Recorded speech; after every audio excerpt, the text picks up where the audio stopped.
Pessoal, recapitulando, a nossa aula anterior, no sábado, né? Ela foi sobre o governo Médici, que teve duração de 1969 a 1974. Como que ficou caracterizado, né, o general Médici, né, durante o seu período como presidente na ditadura militar? Foi assim, foi um período que ele ficou marcado, né, pelo chamado milagre econômico, né? Porque representou durante esse tempo um período, né, de crescimento dentro da economia, né?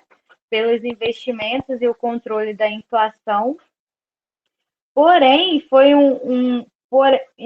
no tanto que crescia, né, a economia, né, para as classes médias e altas da sociedade, para os trabalhadores, não acompanhou, né, a inflação. É o que a gente chama de arroxo salarial. Por quê? Decorrente do salário mínimo ele não acompanhar a inflação, né, ele fica abaixo da inflação, e isso faz com que o salário, né, ele seja menor, né, ele tenha menos poder de circulação, porque ele está abaixo da inflação. Né? Nós percebemos que foi um período que decorrente, né, desse milagre econômico, também foi conhecido pelo ápice, né, da reação militar, né, da intensificação da repressão e da tortura militar, né, por isso foi caracterizado também como os anos de chumbo, né, por meios, né, de repressão, foram criados órgãos de repressão também, de tortura, né, como o Destacamento de Operações de Informações e Centro de Operações de Defesa Interna, né, o famoso DOI-CODE, né? Então, essas características marcaram o governo do presidente anterior, né, do Médici.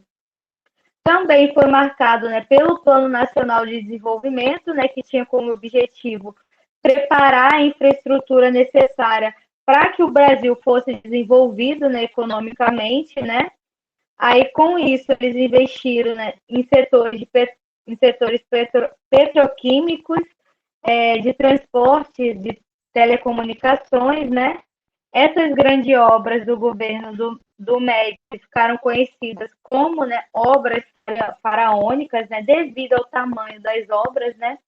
A exemplo foi citado a Ponte Rio-Niterói, a Transamazônica, né? Transamazônica nunca foi concluída, hidrelétrica de Itaipu, entre outras hidrelétricas.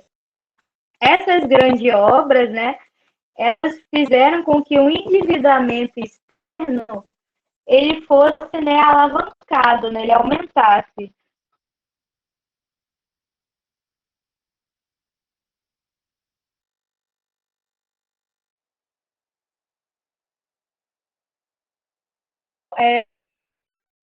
Propagandas, né, inclusive da censura, né, para legitimar o seu. Oi, tá travando? Peraí.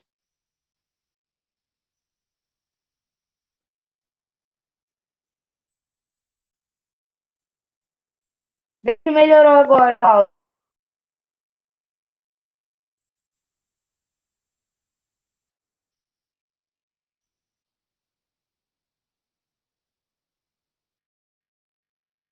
Não melhorou?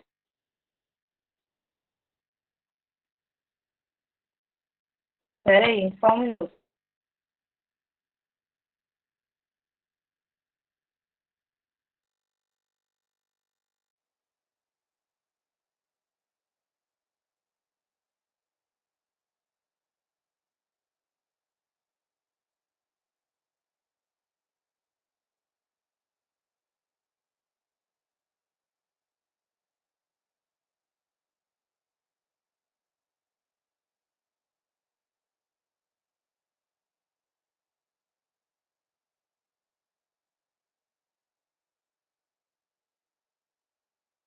Vê se tá melhorando agora, pessoal. Melhorou? Melhorou? Então, dando continuidade, o governo do General Médici, né, ele utilizava de slogans patrióticos, né, como dizeres, a exemplo, Brasil, ame ou deixe, Brasil, conte comigo, segurança e desenvolvimento, ninguém segura este país, né? Ele usava desses slogans patrióticos, né, para sua promoção como presidente, né, como um presidente militar. Um outro exemplo também foi o tricampeonato brasileiro, né, a Copa do Mundo de 70, né, de 1970, no qual o Brasil foi tricampeão, e isso fez com que o Brasil se consolidasse, né, como país do futebol internacionalmente, né? Isso tudo foi associado a isso tudo foi associado à imagem nacionalista, né, do presidente Médici. Porém, essas características, né, principalmente com os investimentos econômicos, fizeram com que a crise, né, principalmente a dívida externa internacional, né, nossa dívida externa com, né, o Fundo Monetário FMI, fosse aumentando cada vez mais, e principalmente pela década de 70, a gente teve a crise do petróleo, né, que fez com que o Brasil ele entrasse, né, que a economia do Brasil ela entrasse em colapso.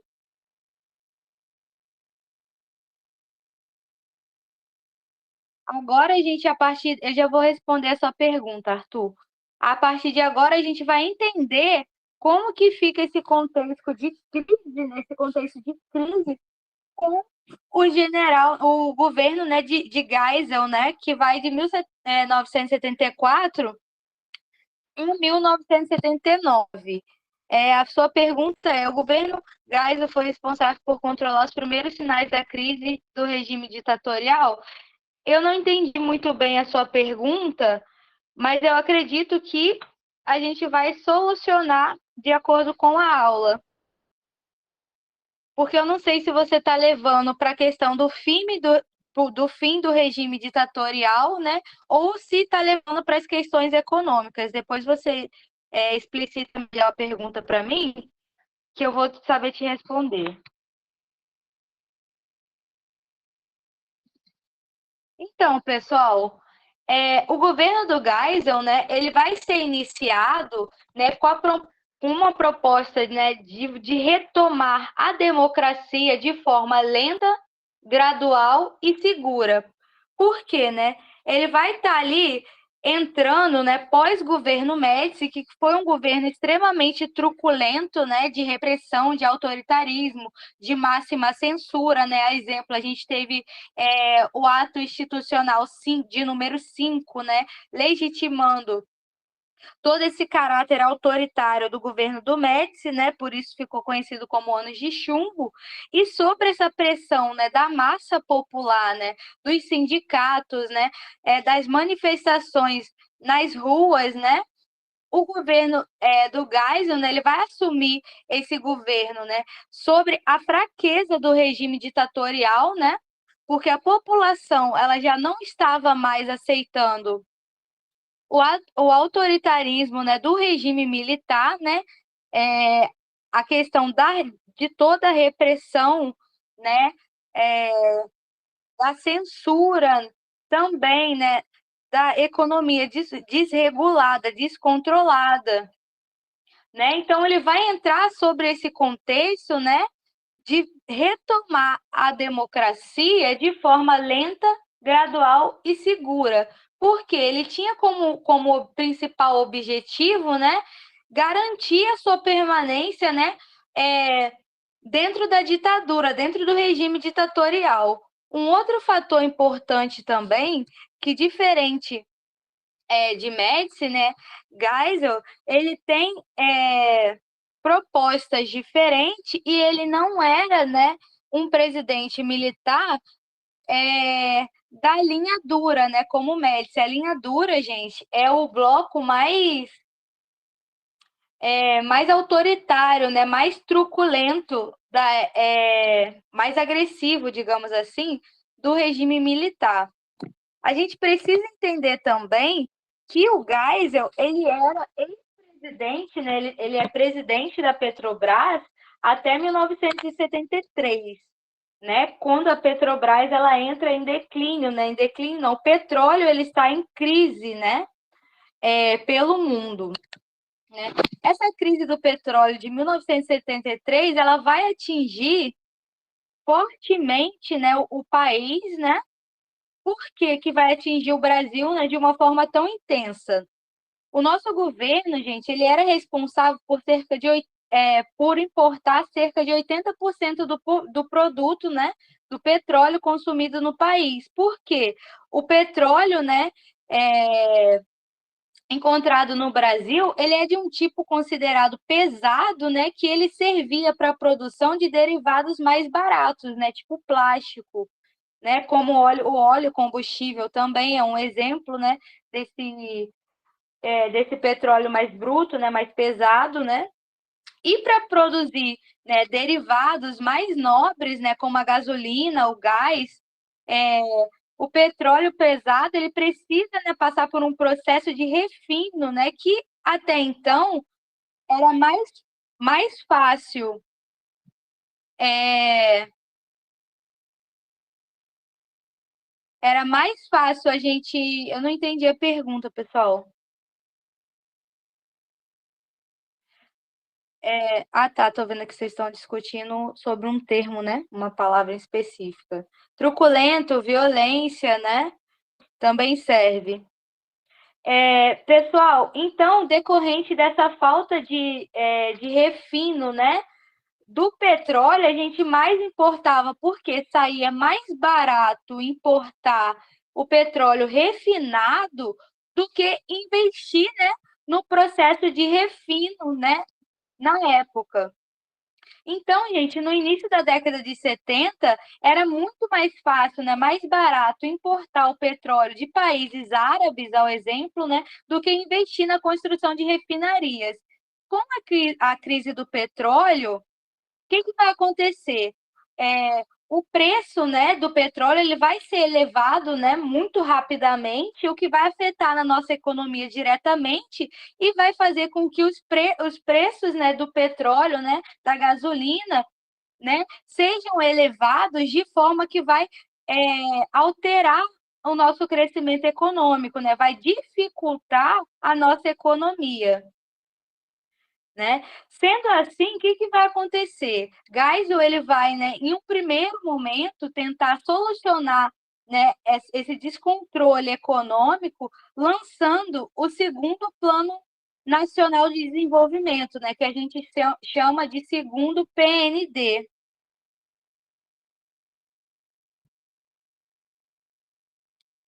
PND, governo do Médici, né? Ele foi de 69 a 1973. Então, esse segundo Plano Nacional de Desenvolvimento, ele vai tratar de um projeto, né, que ele vai exigir um grande capital, né, para investimento, e ele vai ter como objetivo investir em setores energéticos, né, em setores de energia, por meio de hidrelétricas. Vamos prestando atenção nisso. Por quê? A crise do petróleo ela está fazendo com que incentive, né, buscar novas fontes de energia, né? E por isso a gente vai, e por isso, né, o governo de Geisel, né, ele vai elaborar a criação de um programa nacional chamado Proálcool, né? Esse Proálcool ele vai ter como objetivo, né, investir, né, no procedimento do álcool, né, no processo do álcool, da fonte do álcool, né, para tentar substituir o petróleo de certa forma, né, porque como está em uma crise mundial, né, e a gente importa o petróleo, então o governo ele precisa de uma solução para que, né, consiga fomentar a economia. E um outro investimento também, além do Programa Nacional do Álcool, que é o Proálcool, vai ser os investimentos em usinas termonucleares. Isso aqui vai causar um grande problema para a gente. Por quê? Nesse período também está sendo criadas estatais, né, voltada para indústrias de base, para a produção artística, né, além também de estar sendo inaugurado universidades federais, né, ou seja, está voltando a investir em setores de base, né? O que vai acontecer, né? Mesmo com essas medidas, né, a partir de 74, a economia brasileira ela vai entrar em declínio, né? Ela vai estar em queda, né? A gente vai ter graves problemas decorrentes dessa crise do petróleo, né? E a inflação decorrente dessa crise, né? E a dívida externa, elas vão aumentar, né? Dando início a uma grande crise econômica brasileira. Por quê? Né, o governo Médici e o governo Geisel, né, para fazer com que invista nessas áreas, né, em termoelétricas, né, em indústrias de base, eles vão, né, pegando investimentos externos, né, contraindo empréstimos estrangeiros para que seus projetos eles entrem em prática, né? Então, o que vai acontecer? Isso vai resultando num grande endividamento, né, da crise, endividamento externo e da crise econômica, né, fazendo com que a nossa economia, a nossa inflação, ela seja cada vez mais desregulada, né? Então, o que acontece? A partir de 73, a gente vai ter uma desestabilização das economias, né? Vamos ser porque a gente depende totalmente, né, da importação do petróleo, né? E isso vai fazer com que a gente passe por um fim, né, de desestabilidade econômica, né? Os problemas sociais também, eles vão continuar se agravando, né? A partir desse momento, a gente vai ter um aumento no desemprego, né? A pobreza e a miséria, elas vão atingir grandes escalas também, né? Então, isso vai fazer com que a vida do trabalhador seja cada vez mais dificultada. Lembrando, gente, que Geisel ele está entrando como presidente dentro de um contexto de alta crise, né? Alta crise econômica mundial e dentro da sociedade brasileira, dentro do Brasil, né, uma crise de desemprego, né, uma inflação desregulada, né, um salário que não acompanha a inflação. Então, isso tudo vai fazer com que a vida do brasileiro, né, do trabalhador, ela seja dificultada. Eu coloquei aqui, eu acho que não está dando para ler bem, né? Mas aqui a gente tem de 1963 a 1975. Não, perdão, acho que é 1953 a 1975. Aí a gente tem aqui o PIB, né? A inflação, a gente vai vendo aqui, ó, que ela vai caindo, né? Vai aumentando no caso, mas aqui mostra que a gente está vivendo um momento de descontrole, né? Aqui a gente vê as necessidades de importação e aqui a dívida externa, que foi nessa última linha aqui, a dívida externa, que ela vai aumentando cada vez mais conforme os anos que vão se passando, né? E a gente vê aqui que de 73 a 75, ela aumenta, né, em números alarmantes.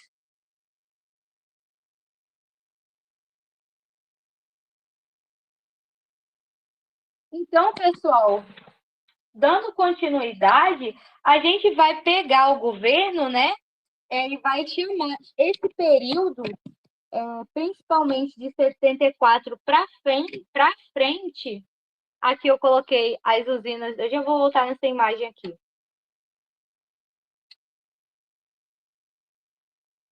Aqui, né, a gente vai pegar para analisar, né, os problemas que vão começar a surgir decorrente dessa instabilidade econômica no Brasil, né? O que vai acontecer, né? Geisel, ele vai afirmar publicamente, né, que tem uma necessidade de abrir, né, de retomar a democracia, porém de forma lenta, né, gradual. Em 74, vão ocorrer novas eleições para o Senado e para a Câmara de Deputados, né? Isso vai fazer com que aconteça, né, um crescimento do movimento democrático, a exemplo disso, o MDB, né, que é Movimento Democrático Brasileiro.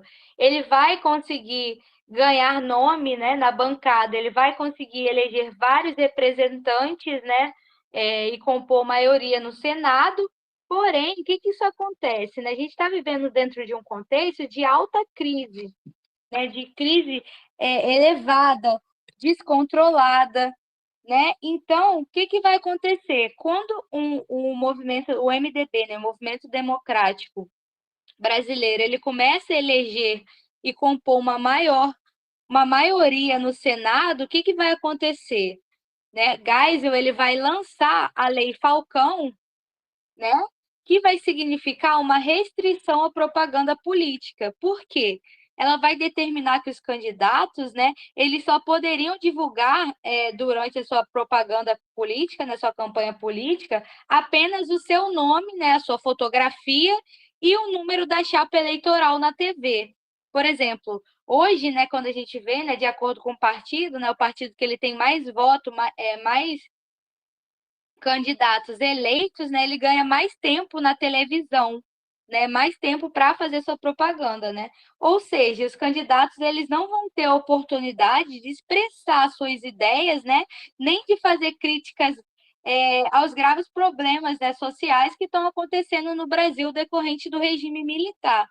E esse é o principal objetivo da ditadura mesmo, do regime militar, que é impedir a continuação do crescimento do MDB, né, do movimento democrático.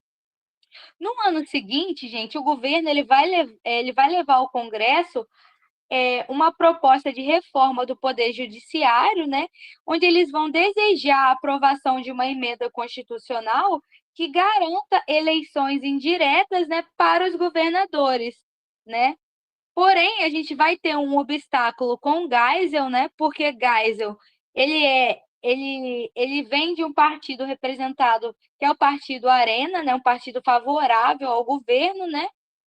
E eles não vão conseguir, né? O Arena, diferentemente do MDB, ele não vai conseguir números de aprovação, né, máximo, né, como o MDB, justamente por conta, né, do regime militar, né, e todas as consequências, né, que que ao longo do regime militar foi ganhando característica, né, tipo a censura, né, o autoritarismo, a repressão, né, o arroxo salarial, né, a crise de desemprego, né? Dessa forma, né, no dia 1º de abril de 77, o Congresso ele vai ser novamente fechado, né? E alguns dias depois, né, Geisel ele vai decretar o chamado pacote de abril. O que é esse pacote de abril? Que eu coloquei aqui para vocês, né? Vai ser um conjunto de medidas autoritárias, né, que vai ter como objetivo garantir o controle do poder legislativo pela ditadura, ou seja, né, o regime militar, né, ele vai estar ali controlando o poder legislativo, né? O mais significativo desse momento, né, vai ser os senadores biônicos. O que são esses senadores biônicos, né?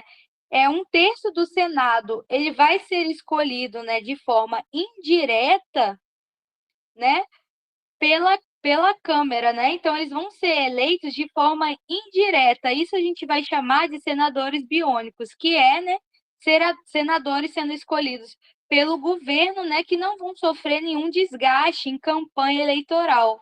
Ou seja, eles vão, né, ser eleitos indiretamente. O pacote de abril, gente, ele tem como objetivo garantir que a maioria do Senado, né, ela seja composto, né, pelos próprios representantes do governo, né, e não eleito democraticamente, né, como os candidatos do MDB. Então, o que a gente está vendo aqui, né? Que eles têm o objetivo de promover eleições indiretas para governador, né? Ampliar os cargos de deputados e senadores, né? Do partido do Arena, né? Para ter uma maior influência política é, e estender o mandato do regime militar. Dentro dessas características, gente, o mandato presidencial ele vai voltar a ser a ter durabilidade de 6 anos, né? Ou seja, essas medidas elas estão representando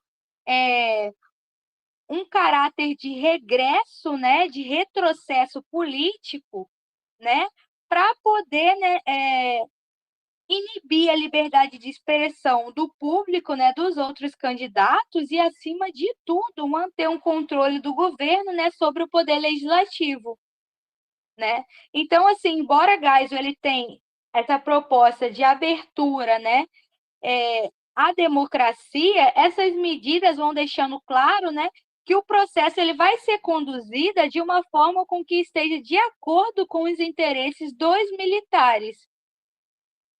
Dentro desse período, pessoal, o que vai acontecer? A gente vai ter o assassinato de um jornalista chamado Vladimir Herzog. O que vai acontecer? Ele era, se eu não me engano, ele era um dos líderes do partido PCB, né, do Partido Comunista Brasileiro, né? Então, o que vai acontecer? A gente está vendo ali que Geisel ele está fazendo essa abertura para a democracia de forma gradual, né, lenta, né, e segura, né, controlada, porém de acordo com que seja benéfico, né, para o regime militar.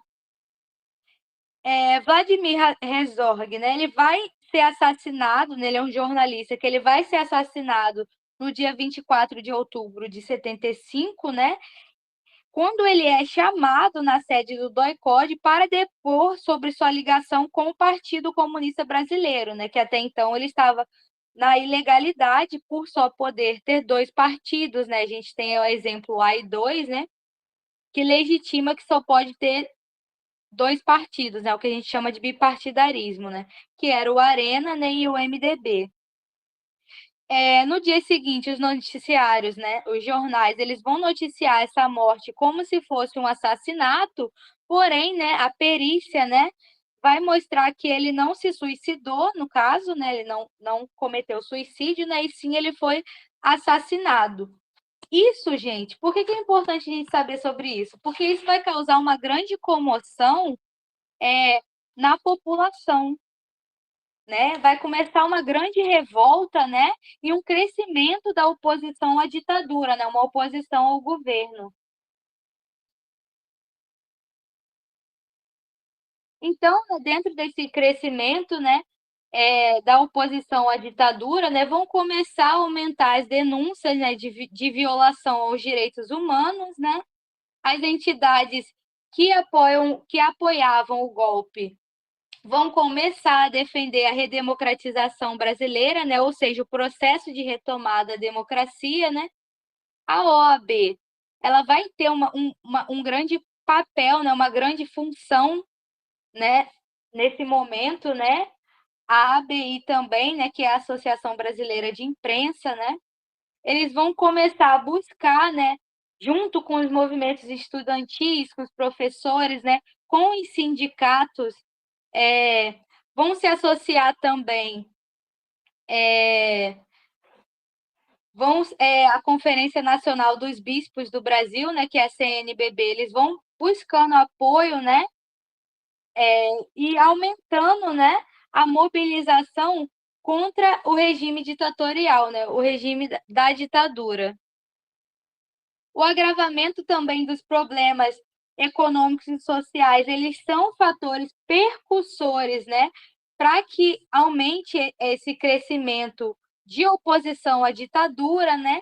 Sendo assim, vai surgir, gente, uma campanha pela anistia dos presos, né, políticos e exilados, né, presos e exilados políticos, né? Vai começar a formar comitês, né, pelo Brasil, por todo o Brasil, né, realizando manifestações a favor da criação de lei, né, a favor da anistia a esses presos e exilados políticos, né, a favor dos direitos humanos também, né. O objetivo do movimento pela campanha de anistia, né, é fazer com que esses prisioneiros políticos sejam libertos, né, e que os exilados eles possam, né, retomar ao Brasil, né? Então, dentro desse momento, gente, vai ocorrer, principalmente dentro desse contexto de desemprego, né, de falta de recursos, né, investindo na vida do trabalhador, né, de falta de direitos humanos, né, vai acontecer, né, o movimento ABC Paulista, que são os trabalhadores, né, reivindicando reajuste salarial de 20%. Esse episódio da ABC Paulista, eu coloquei algumas imagens aqui para vocês, né, dos trabalhadores. Aqui tem até o nosso atual presidente, né, na frente do sindicato, né, representando o sindicato da ABC Paulista, né.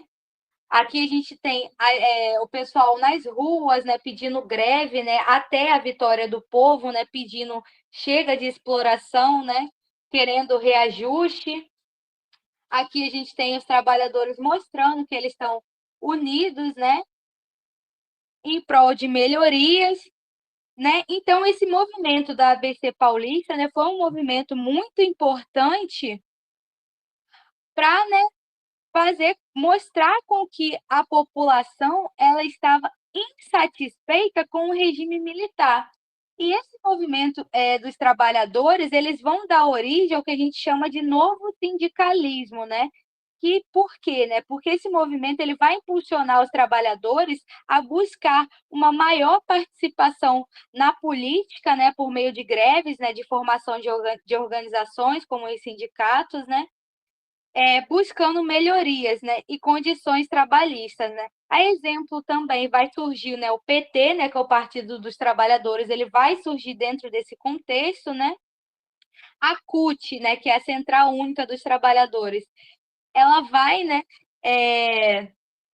surgir nesse período também dentro desse contexto, né, de busca por melhorias, né, por direitos trabalhistas, né. E é um exemplo desse agravante, né, social, né, dessa busca por melhorias e da população, né, buscando seus direitos, né, a gente vai ter a revogação do AI-5, né, que é o momento, né, de esgotamento do regime militar, né. Lembrando que esse agravamento da crise, né, ele vai estar acompanhado da população buscando, né, por uma política democrática, né, pedindo, né, a retomada da democracia no Brasil, né. Então, assim, essa pressão social, né, que a gente está vendo, né, vai fazer com que o objetivo de Geisel, né, de uma retomada lenta, gradual e segura, determine o fim do AI-5, né. E essa revogação, né, ela só vai começar a valer a partir de dia 1º de janeiro de 1979, e ela vai ser importante por quê? Por que a revogação do ato institucional número 5, ele é tão importante, né? Porque ele vai marcar a conquista dos movimentos sociais e políticos, né? E o fim do regime militar, né, e vai marcar também, né, essa abertura, né, de forma gradual, em torno da democracia, né. Então, assim, sendo assim, né, o presidente, ele vai deixar de ter direito de fechar o Congresso, né, isso vai significar o que pra gente? Significa que vai ter, né, uma, diminuição na interferência dos militares no poder legislativo. Significa também, gente, o fim da censura, né, e o reestabelecimento do habeas corpus, né, para crimes políticos, né. Então agora a gente vai ter, né, a garantia, a liberdade de expressão. Então é por isso, né, que o AI-5, quando ele é revogado, ele é considerado como o primeiro passo, né, para o processo da redemocratização no Brasil. Por isso que ele é tão importante, ele é considerado, né, tão importante, né. Então concluindo, pessoal, aqui eu coloquei, deixa eu voltar aqui. Então concluindo, né, o governo do Geisel, ele é marcado, né, pela abertura da democracia, né, de forma lenta, gradual e segura, né? Lembrando que esse lento, gradual e seguro é de acordo com os caráteres, né, os caráteres do regime ditatorial, né, dos interesses do regime militar, né? A gente tem também, dentro do governo do Geisel, um governo marcado pela crise do petróleo, né, que alavanca a crise econômica no país, né? A gente viu também que decorrente, né, das pressões políticas, né, do movimento democrático do MDB, né, crescendo, né, nós tivemos leis sendo colocadas, né, projetos de abertura como a Lei Falcão e o pacote de abril, né, tentando barrar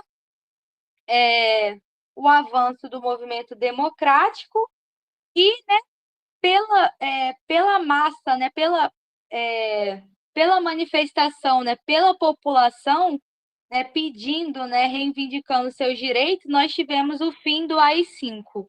Alguma pergunta até aqui, pessoal?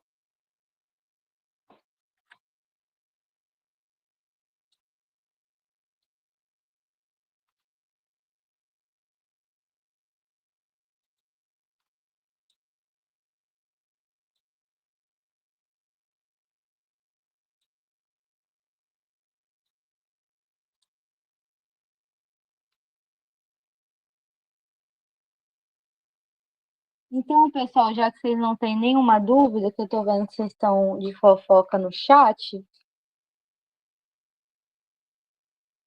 o chat, gente, é para conversas sobre a aula, não é para ficar falando coisas, né, que não tem a ver com a aula, é para a gente tirar dúvidas. Vamos à questão 1.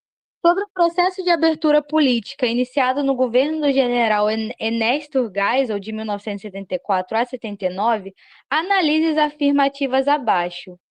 Vamos lá, pessoal. Analisando as afirmativas abaixo.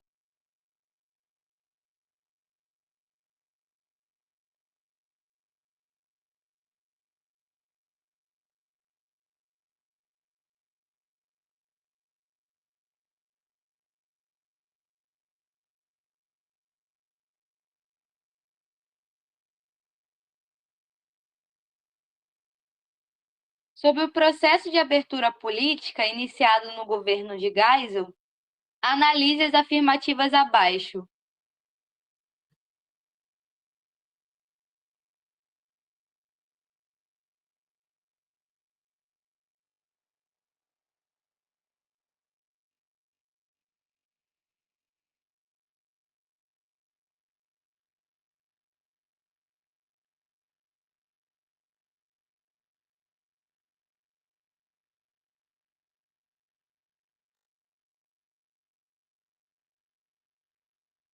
A gente tem aqui o processo de abertura política foi marcado por avanços e recuos, sendo chamado Pacote de Abril um conjunto de medidas que representou um passo atrás na liberação do regime. Até aqui está certo. Analisando aqui a segunda opção.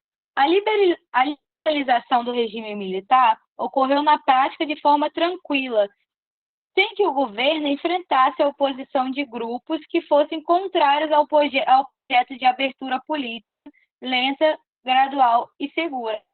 Certo também, até porque movimentos de oposição não eram permitidos, né? Terceiro, o Congresso aprovou o fim do AI-5, o fim da censura prévia e o restabelecimento do habeas corpus para crimes políticos, consolidando-se, deste modo, a liberalização do regime. Até aqui correto também. Ao longo do governo de Geisel, os grupos de oposição voltaram a se mobilizar, destacando-se o movimento estudantil e o movimento operário com a greve de São Bernardo.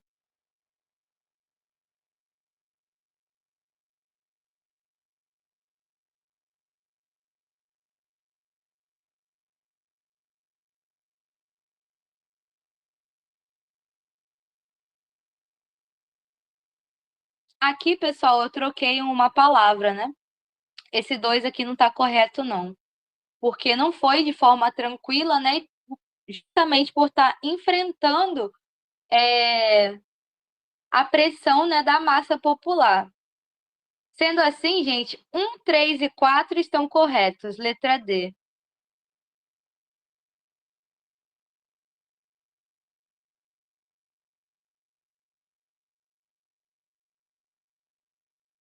Dois. O chamado pacote de abril, conjunto de medidas promulgadas pelo presidente Ernesto Geisel em 77, representou... O que é o pacote de abril, pessoal?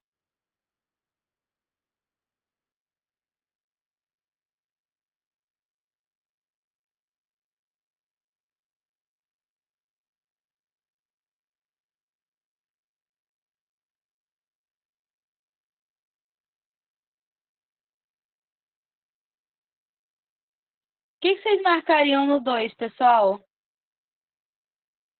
Aqui não está travado, não.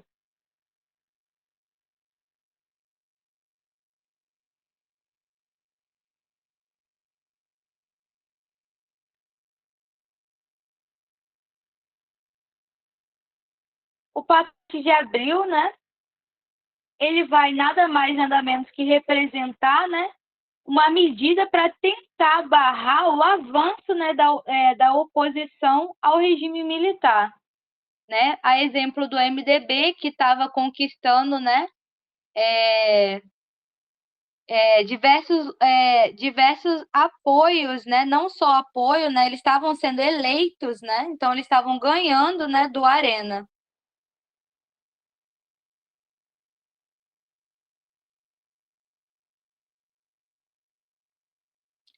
Então, sendo assim, né, o governo ele lança o pacote de abril, né, para tentar, né, barrar o avanço da oposição.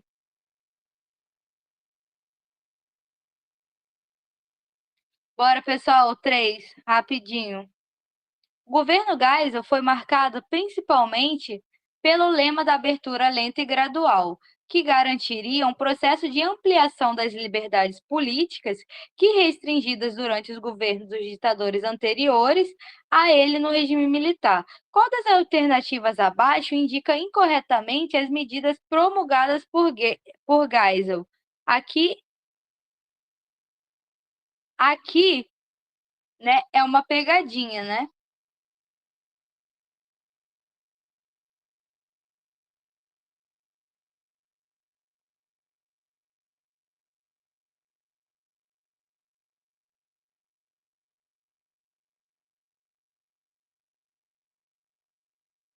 Ó, qual das alternativas abaixo indica incorretamente as medidas promulgadas por Geisel? Incorretamente, gente, não é o correto. A revogação do AI-5, correto. Elaboração do pacote de abril, correto. Criação do primeiro Plano Nacional de Desenvolvimento, incorreto, né? Criação de cargos de senadores biônicos, correto também. Por quê? Porque o PND, né, ele foi lançado inicialmente, né, o primeiro PND, no governo de Médici, que é um governo anterior ao governo de Geisel. A gente tem que ficar sempre atento, pessoal, nas pegadinhas, né, que é numa dessa que a gente erra uma questão de bobeira. 4. Leia atentamente as alternativas abaixo. Em face aos problemas enfrentados em seu governo, Geisel convocou Mário Henrique Simonzi para assumir o Ministério da Fazenda, com o anúncio do segundo Plano Nacional de Desenvolvimento. O governo buscava conciliar a retomada do crescimento econômico com a contenção da onda inflacionária.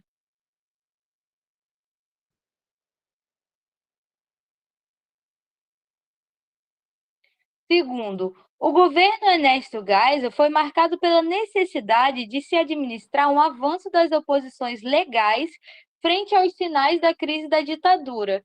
O processo de eleição do novo presidente ocorreu por eleições indiretas, em que o MDB lançou os nomes de Ulisses Guimarães e Barbosa Lima Sobrinho como concorrentes do candidato do Arena.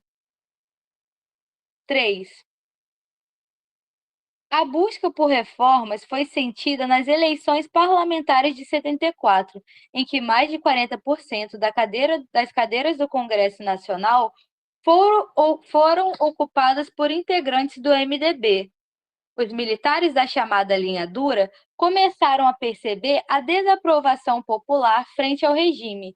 Em contrapartida, outros integrantes do regime defendiam a necessidade de flexibilização que pudesse dar maior longevidade ao governo militar. Indique a alternativa correta abaixo.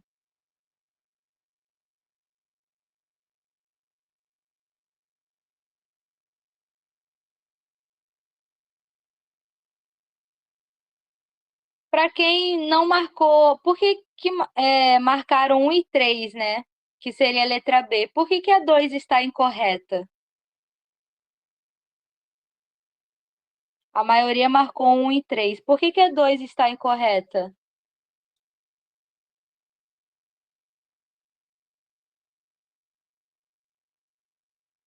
O MDB é um partido legal, pessoal. O AI2, né, quando a gente traz o bipartidarismo, né, ficam somente 2 partidos, né, concedidos pelo regime militar. O primeiro, que é o Arena, que representa, né, o regime militar, e o MDB, que representa uma oposição moderada ao regime militar. A gente viu na aula de hoje, né, que o MDB, sim, né, decorrente da mobilização, né, social e do descontentamento com o regime militar, né, ele conseguiu ocupar várias cadeiras no Senado. Então, o 2 está certo também.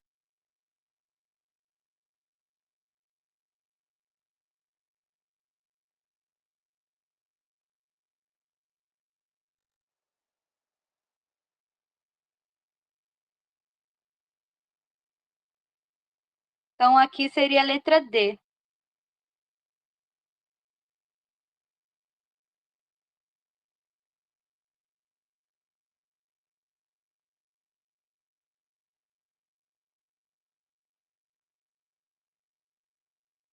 Cinco, São Paulo, 10 de janeiro de 1979. Senhor presidente Ernesto Geisel.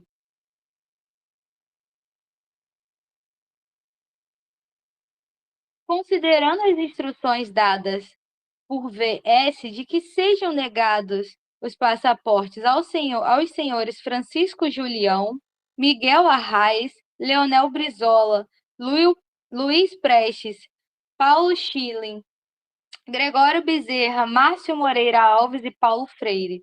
Considerando que, desde que nasci, me identifico plenamente com a pele, a cor dos cabelos, a cultura, o sorriso, as aspirações, a história e o sangue destes 8 senhores. Considerando tudo isto, por imperativo de minha consciência, venho por meio desta devolver o passaporte que, negado a eles, me concedido pelos órgãos competentes de seu governo, né? A gente está vendo o que aqui nessa introdução? Né, que essas 8 pessoas, né, tiveram, né, seu passaporte negado, né, para sair em liberdade do país, né? No referido contexto histórico, a manifestação do cartunista Hemphill expressava uma crítica ao que crítica está expressando?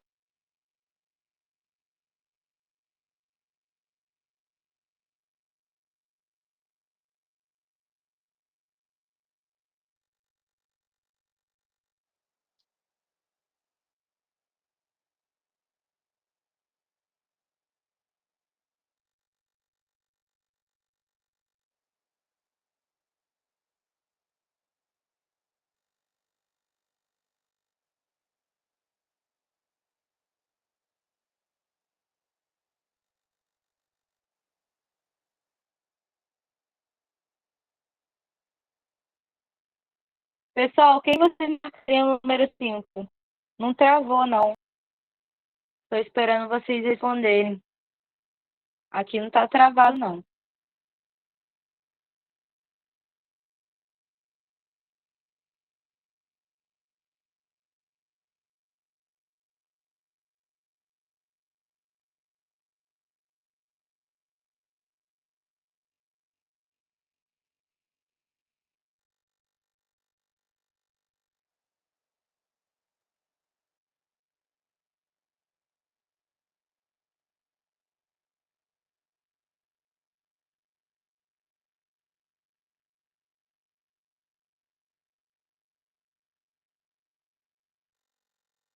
Aqui não está travado, não.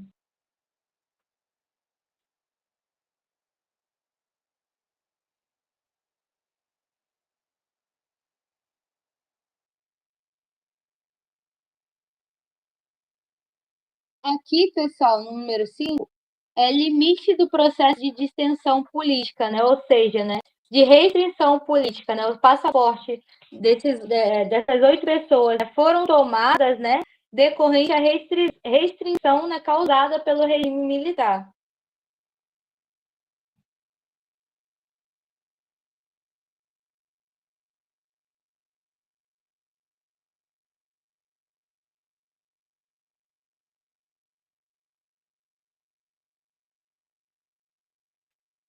Seis.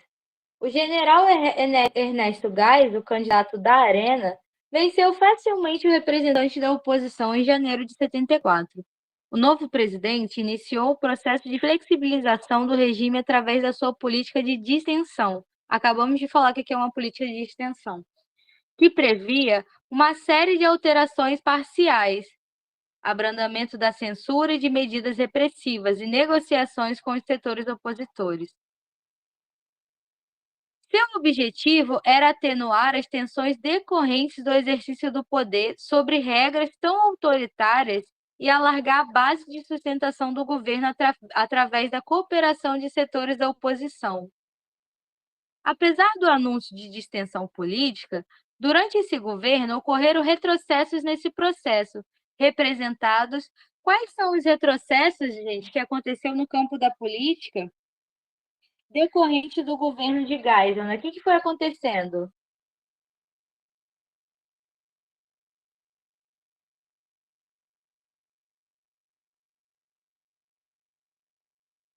Qual dúvida, Cauane?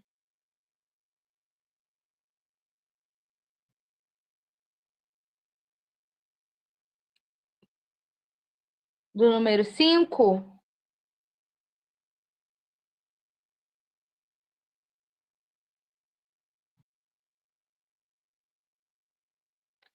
Acertou, Érica, que é a letra E, sim. Né? Ai, cadê?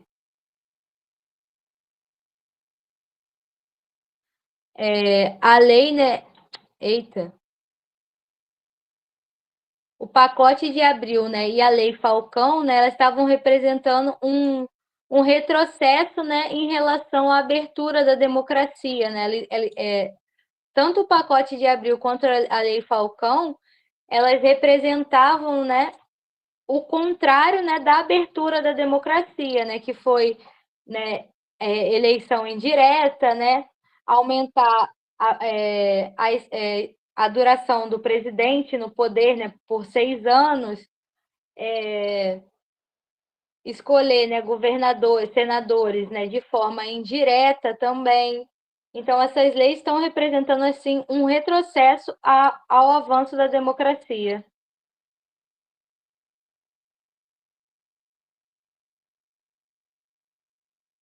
7. Em 74, diante da derrota em grande parte dos estados brasileiros dos candidatos da Arena, que disputavam as cadeiras para o Senado da República, o general Ernesto Geisel ordenou o estabelecimento de novas regras, lógica que deveria reger as futuras eleições para a legislativa, institucionalizando o que Ernesto Geisel, gente, ele institucionalizou para manter, né, as eleições de forma indireta. Qual o nome que a gente dá para esse conceito? Foi falado na aula também.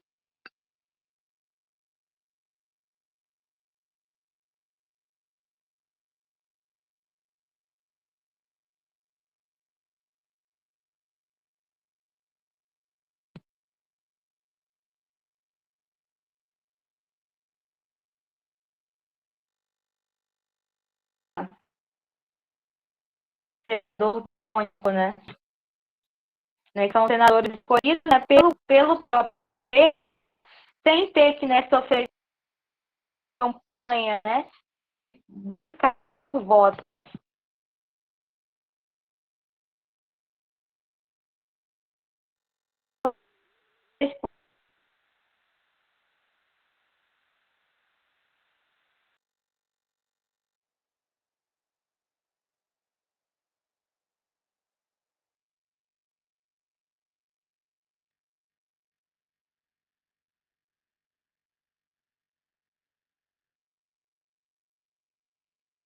Segundo o historiador José Honório Rodrigues, seu estilo foi autoritário, duro, personalista, alemão, demais para um povo tão pouco germânico. Contudo, Geisel foi responsável por...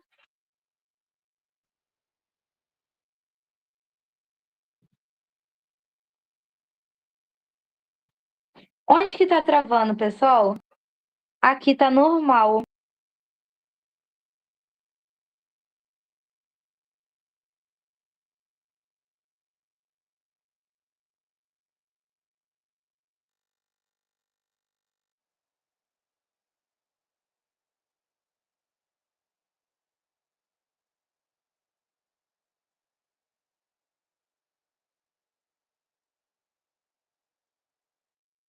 Pessoal,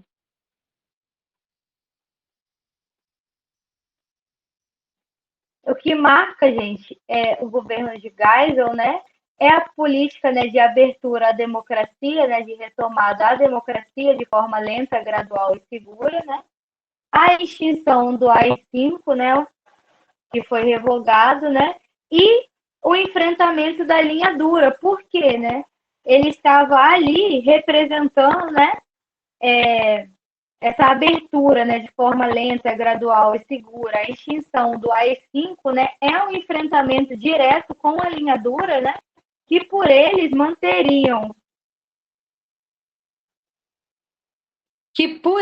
manteriam, né, da mesma forma, né? Com o autoritarismo elevado, a censura, né, a repressão.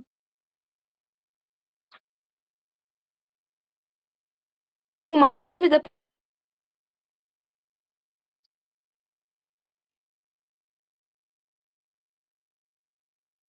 a Anne perguntou da CNBB, foi isso? Conferência Nacional dos Bispos do Brasil. O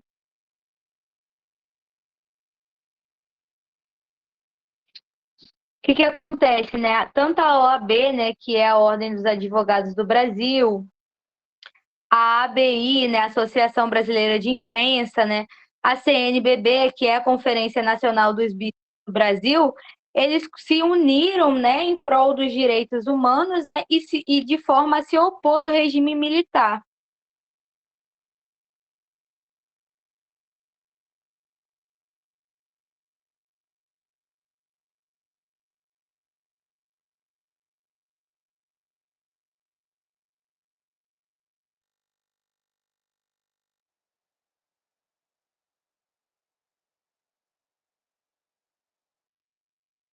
Eu não tô nem falando, não.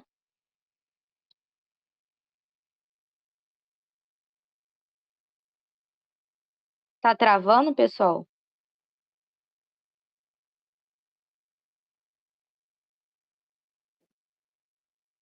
Pessoal, vocês têm alguma dúvida? Continua travando o áudio?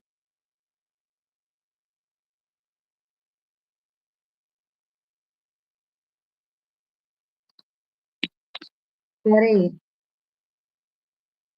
Alguma dúvida, pessoal? Escrevam no chat, fazendo favor.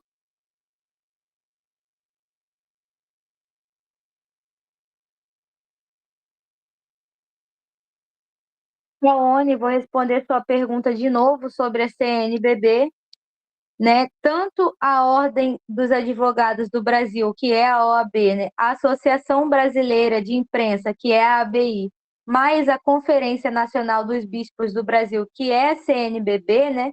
Junto às universidades, eles se juntaram, né? Em prol, né, de manifestos, né, em prol dos direitos humanos, né, contra, né, a ditadura militar, contra o regime militar. Pessoal, se ninguém tem mais nenhuma dúvida, vou encerrar a aula. Nenhuma dúvida, pessoal?